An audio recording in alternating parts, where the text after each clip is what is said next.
Welcome, friends, to this course on understanding absurdist drama. We are in week 5, and this is going to be lecture number 5. Today, we'll discuss Pinter as a playwright.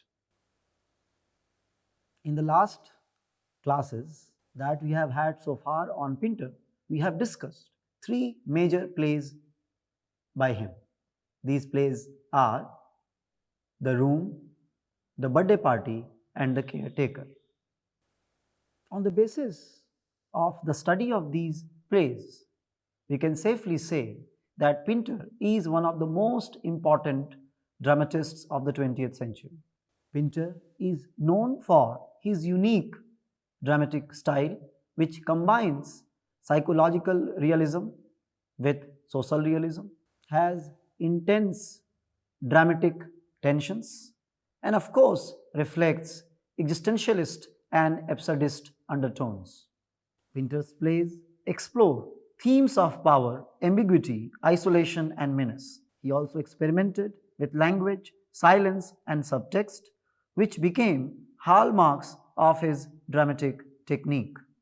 This unique dramatic style of Pinter has given birth to what we nowadays call Pinteresque plays. The term Pinteresque has its origins in the unique dramatic style experimented by Pinter. It includes, among many, 3 very important features. His plays are explorations of menace underlying ordinary situations of human life. They constantly explore the conflicts between individual and society and how individuals suffer and suffocate due to unwanted external social systems, which are mostly oppressive and exploitative. 2. His plays are marked by an unresolved ambiguity.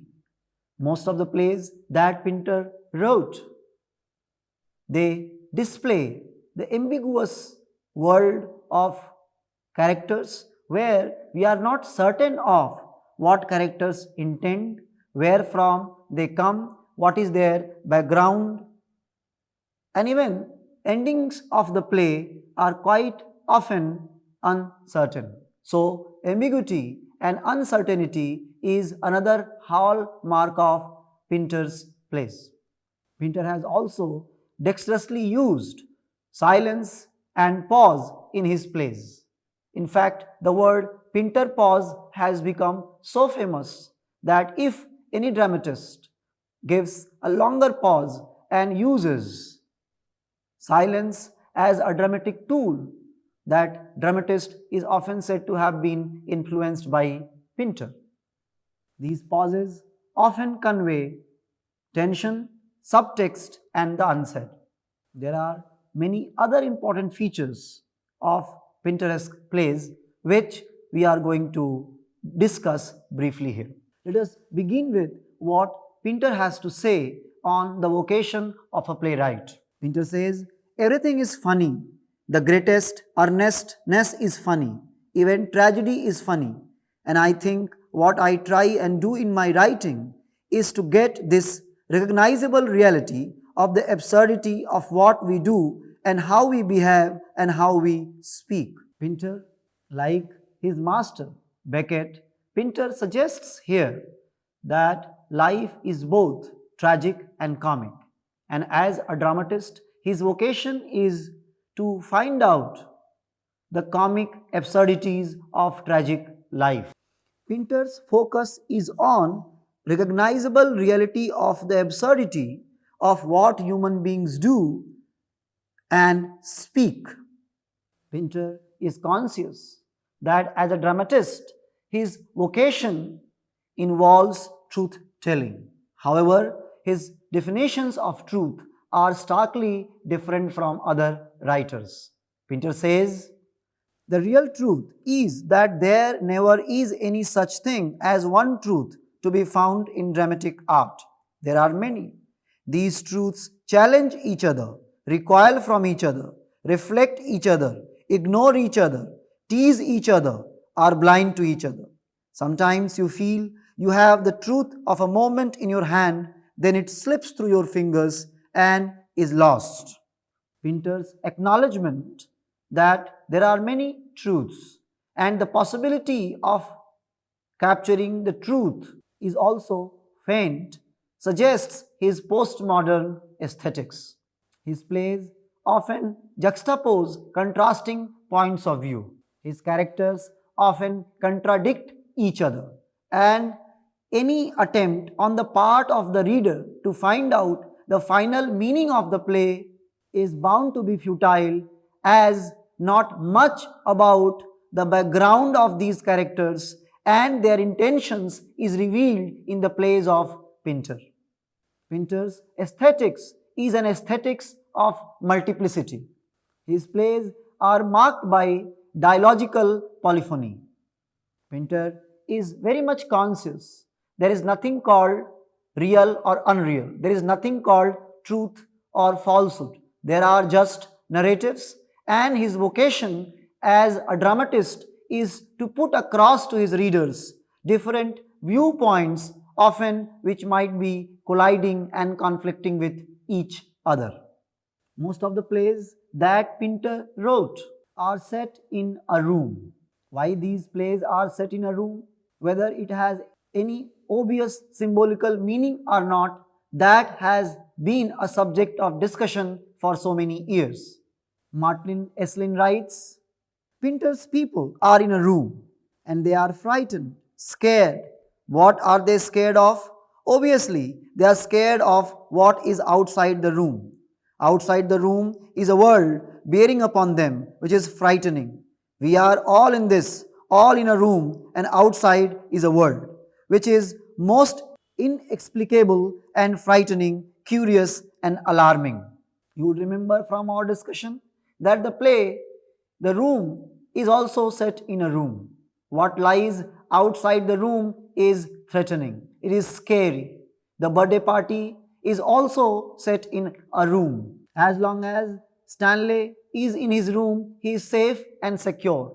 The moment he comes outside, his life comes under a threat. Goldberg and Macan in the play represent external forces who are there to take away Stanley from the comforts of his room or from the comforts of his home.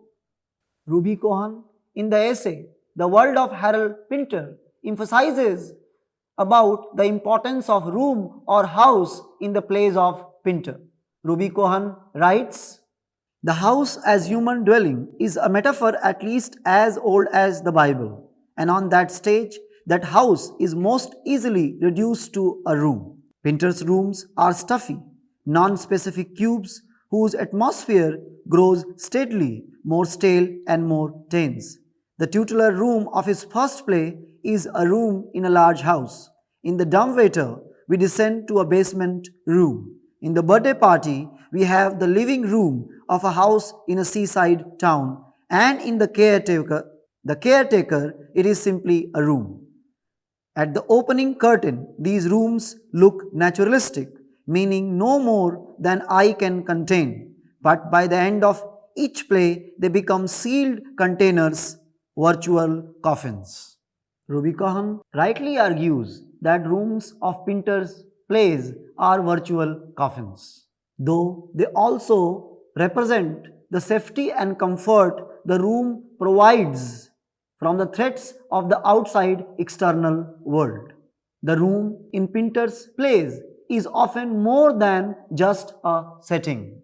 It is a space where characters confront their fears, anxieties, desires, and vulnerabilities. Perhaps Pinter uses the room as a microcosm of the world to reflect existential concerns of human life. The use of language in Pinter's plays is distinctive. Language in his plays operates on multiple levels, sometimes revealing truth, sometimes concealing truth, and sometimes distorting the truth. Pinter says, and I quote, language is a highly ambiguous business.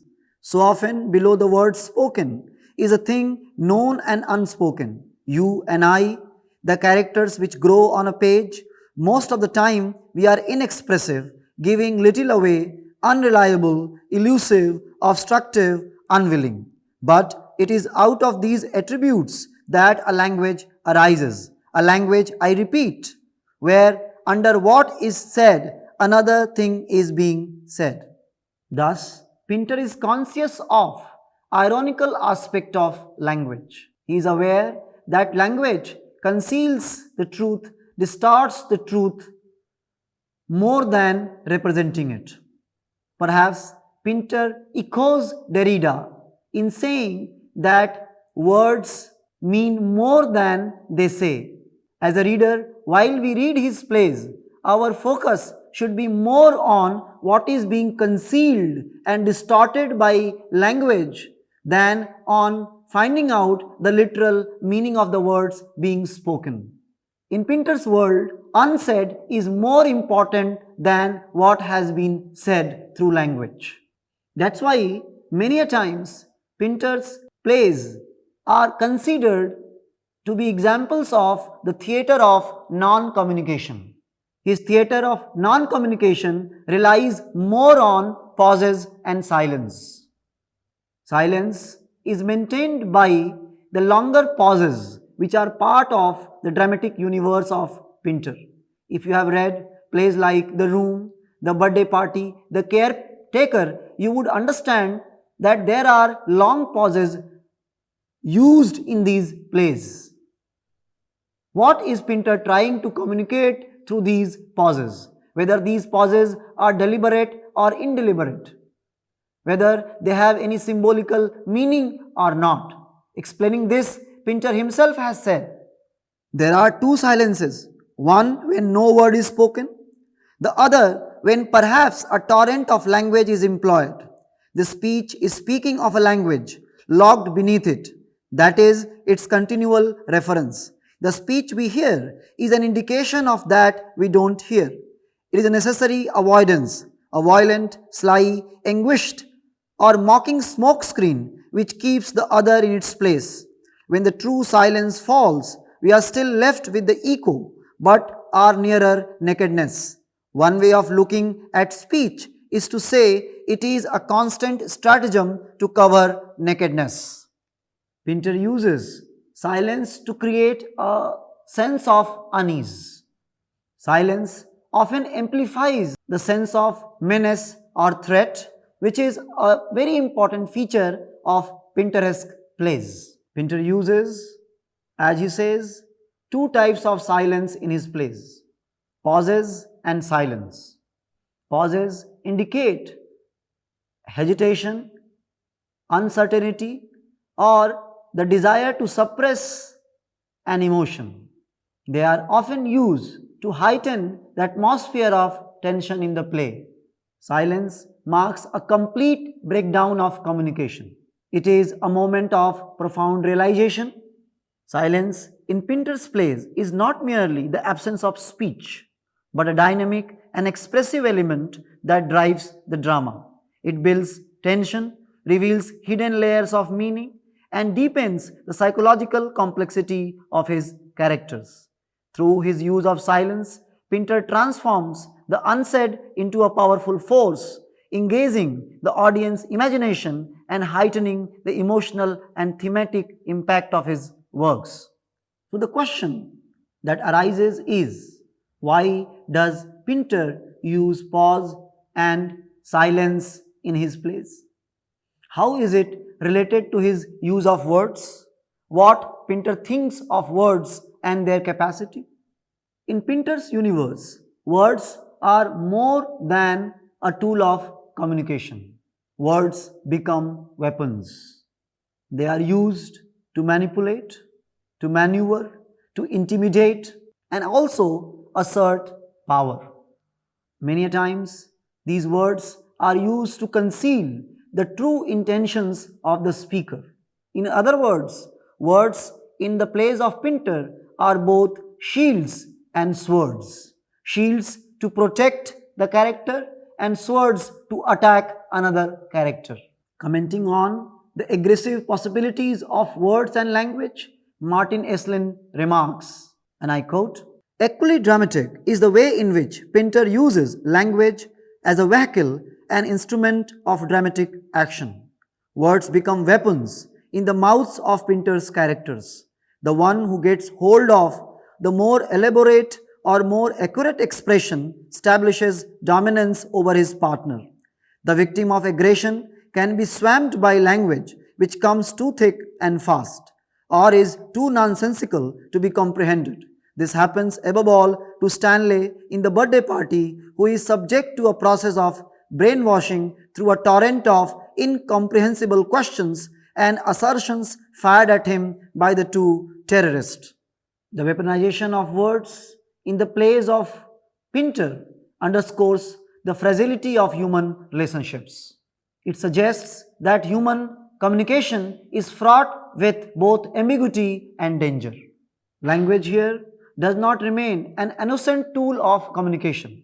In fact, it reflects and enforces power hierarchies of the social structures. In the play The Birthday Party, Goldberg and McCann use language as a weapon to transform Stanley into a conformist individual.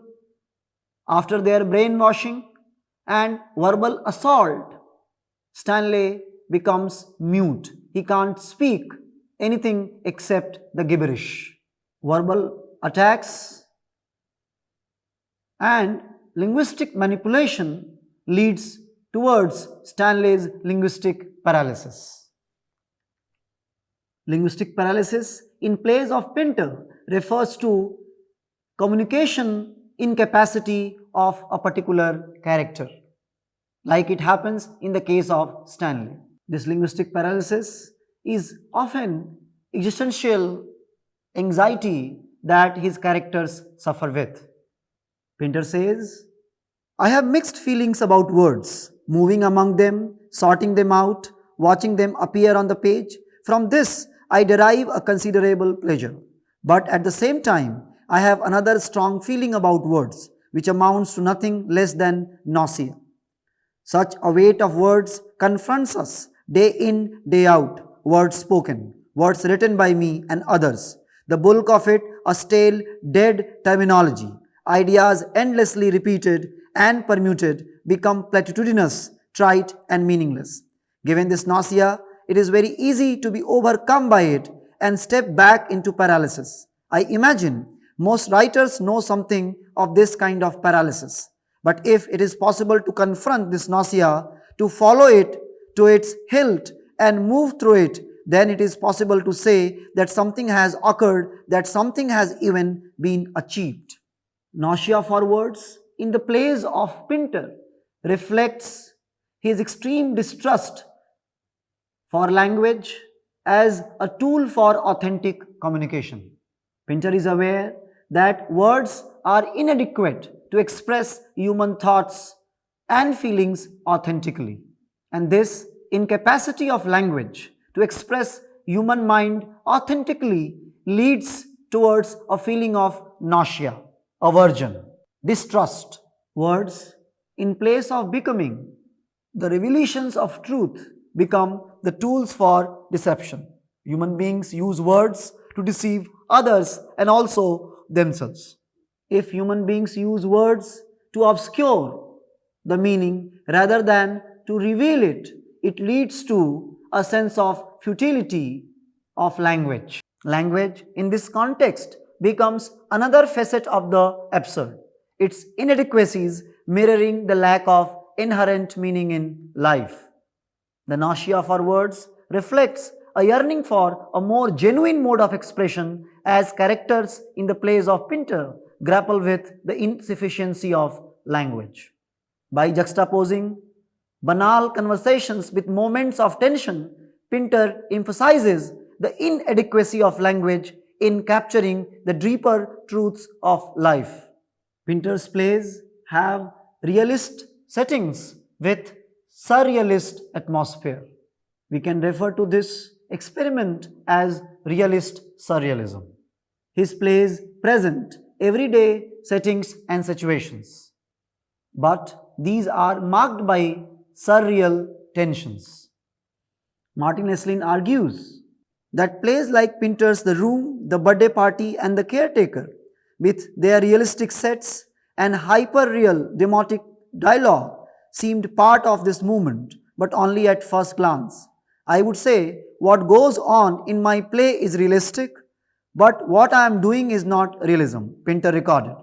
In comparison with the realists, Pinter did not speak from a recognizable political platform. In contrast, he deconstructs social realism by divorcing the identification of a character and environment, defamiliarizing the pedestrian and destabilizing the audience with ultimately self-recriminating laughter. Esslin rightly suggests that this unique intermingling of the real and the surreal creates exceptional dramatic situations. Pinter's plays are often set in mundane, familiar locations. Like The Room is set in a dilapidated building, so is the case with Caretaker. The Birthday Party is set in a living room of a house on a beautiful seaside. All these are mundane, familiar locations which anyone can come across at any moment of time. These settings are surely grounded in realism, but there is something abnormal and menacing about the atmosphere of these settings. In The Birthday Party, the house initially appears quite normal, but the arrival of Goldberg and Makan makes it menacing, strange and threatening. It transforms itself into a surreal space for interrogation. The setting suddenly becomes Kafkaesque, where Stanley does not know, like Joseph K., why he is being interrogated. Who are these people, Goldberg and Makan, who are interrogating him? Interrogation scene in the play is a very fine example of this intermingling of the realist and surrealist aesthetics. The juxtaposition of realism and surrealism emphasizes how fragile the veneer of normalcy is, with chaos lurking beneath everyday life. Characters in his plays are often disconnected from their surroundings and each other, a surreal condition that underscores their existential loneliness. By blending the real and the surreal, Pinter highlights the absurdity and unpredictability of human experience. So, what is the main feature of Pinter as a playwright? Scholars often call his plays to be comedies of menace. What is a comedy of menace? The term comedy of menace describes a genre of drama that combines elements of comedy with an underlying sense of danger, unease, or threat. The phrase was used by critic Irving Wardle in 1958 to describe the plays of Harold Pinter. Wardle argued that plays of Pinter juxtapose comic as well as menacing simultaneously. We have already read 3 plays by Pinter, and these 3 plays, The Room, The Birthday Party, and The Caretaker, exemplify the intermingling of the funnier side of life with the threatening aspects of human existence. Although all these plays are set in familiar mundane settings, but they have underneath a darker menace. There are threatening undercurrents which permeate throughout the play. Most of the characters in these plays are unpredictable. Like, we cannot say anything conclusive about Goldberg and Makan in the play The Birthday Party. Like, we cannot say anything conclusive about the man who has been waiting for Rose in the basement. We are not sure who has sent him, why has he come here, who is he. In other words, both the setting and the characters in the plays of Pinter reflect ambiguity and uncertainty. And this ambiguity and uncertainty heightens threatening tensions. More than often, conversations between the characters are marked by either absurd communication or miscommunication. There are also moments of pauses and silence. Characters often feel disconnected from others, thus heightening the sense of unease. Threats that they are experiencing is often vague and unspecified. The comedy of menace highlights the thin line between humor and fear, reflecting the absurdity of life. Pinter's plays have made this genre a cornerstone of modern drama. The term encapsulates a unique theatrical experience that is both entertaining and deeply unsettling, leaving audiences laughing uncomfortably while questioning the nature of the world around them. Harold Pinter stands as a towering figure in modern European drama. His plays are profound explorations of the human condition on this earth. His ability to reveal the precipice under everyday prattle is unique and exceptional. Through his plays, Pinter critiques authoritarianism, fascism, and promotes the ideas of individual freedom. There is no doubt that Pinter's legacy as a dramatist would continue to resonate and influence later dramatists to come. Thank you, friends. That's all for today. We'll meet next week. Thank you once again.